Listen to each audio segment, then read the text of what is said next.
सुप्रभात प्यारे बच्चों, कैसे हैं आप? तंदुरुस्त हैं ना? तंदुरुस्त ही होंगे। तो पिछली बार मैंने आपको बताया था संज्ञा किसे कहते हैं। तो एक बार मैं दोबारा दोहरा देती हूँ आपके लिए। किसी व्यक्ति, वस्तु, स्थान या भाव के नाम को संज्ञा कहते हैं। तो आज का विषय बताने से पहले मैं आपको एक छोटी सी कहानी सुनाने जा रही हूँ। ध्यान से सुनिएगा। एक बार एक किसान था। किसान के 2 बैल थे।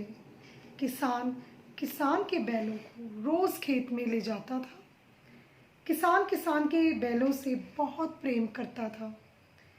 किसान की बीवी किसान के लिए खाना लेकर खेत में जाती थी। किसान के खेत में बहुत मेहनत करता था। कुछ समझ में आया बच्चों? कहानी सुनने में कुछ अटपटी लगी होगी। मुझे भी लग रही थी। कुछ अच्छे से समझ नहीं आ रहा था। चलिए अब ज़रा दोबारा सुनिए। मैं दोबारा बोलती हूँ, फिर बताइएगा समझ आया कि नहीं आया। एक बार एक किसान था। किसान के 2 बैल थे। किसान अपने बैलों को रोज़ खेत में ले जाता था। किसान अपने बैलों से बहुत प्रेम करता था। किसान की बीवी उसके लिए खाना लेकर खेत में जाती थी। किसान अपने खेत में बहुत मेहनत करता था। मुझे पूरी उम्मीद है कि इस बार आपको कहानी अटपटी नहीं लगी होगी, मज़ेदार लगी होगी। तो क्या फ़र्क था? जब पहले मैंने आपको कहानी सुनाई तो वो अटपटी क्यों लगी? क्योंकि मैं बार बार किसान किसान किसान बोल रही थी, तो आप थोड़े भ्रमित हो गए, कंफ्यूज हो गए। लेकिन जब मैंने दूसरी बार आपको वही कहानी सुनाई तो मैंने कुछ ऐसे शब्दों का इस्तेमाल किया, जैसे अपना, उसका, है ना, किसान की जगह उसके, है ना। तो कहानी कितनी अटपटी से बिल्कुल अच्छी लगने लगी। तो ये जो मैंने शब्द इस्तेमाल में लाए थे, अपना, उसका, ये क्या थे बच्चों? ये सर्वनाम शब्द थे। तो किसान किसान जब मैं बार बार कह रही थी तो वो संज्ञा शब्द था। तो बार बार संज्ञा का इस्तेमाल करने से कहानी अटपटी हो गई। तो जब मैंने संज्ञा के स्थान पे किसी और शब्द का इस्तेमाल किया तो कहानी अच्छी होगी। तो वो और शब्द क्या था? वो था सर्वनाम। तो संज्ञा के स्थान पर प्रयोग किए जाने वाले शब्दों को सर्वनाम कहते हैं। आओ बच्चों, इसको और अच्छे से समझाती हूँ। आज का उपविषय है सर्वनाम। तो संज्ञा के स्थान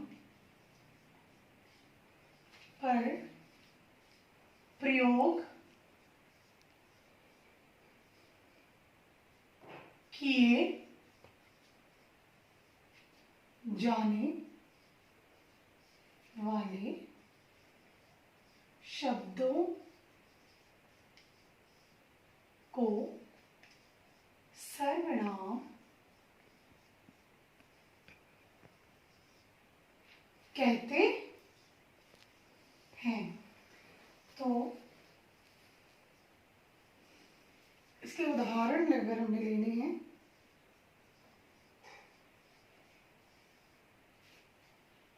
अगर मैं अपने लिए कोई सर्वनाम इस्तेमाल करना चाहती हूँ, यानी कि मैं अपने लिए, खुद के लिए, आप भी, तो आप इस्तेमाल करते हैं मैं, मेरा, मुझे, मैंने,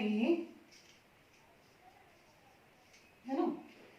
अब मैं आपके लिए, अगर मैं किसी और से बात कर रही हूँ, मेरे सामने कोई और व्यक्ति है, मैं उससे बात कर रही हूँ, तो मैं उसके लिए तुम, तुम्हें, तुम्हारा, तेरा आदि इस्तेमाल करूंगी। लेकिन मैं किसी दूर खड़े व्यक्ति के बारे में बोल रही हूँ, यानी कि मैं फर्स्ट पर्सन थी, प्रथम पुरुष, द्वितीय, दूसरा, जो मेरे सामने सेकंड पर्सन है, अब थर्ड, उसके लिए मैं तीसरे के लिए बात कर रही हूँ। तो उसका, वह, उनके आदि शब्दों का इस्तेमाल करती हूँ। ये कुछ उदाहरण है बच्चों। अगर मैं बोलूं कि राम स्कूल जाता है।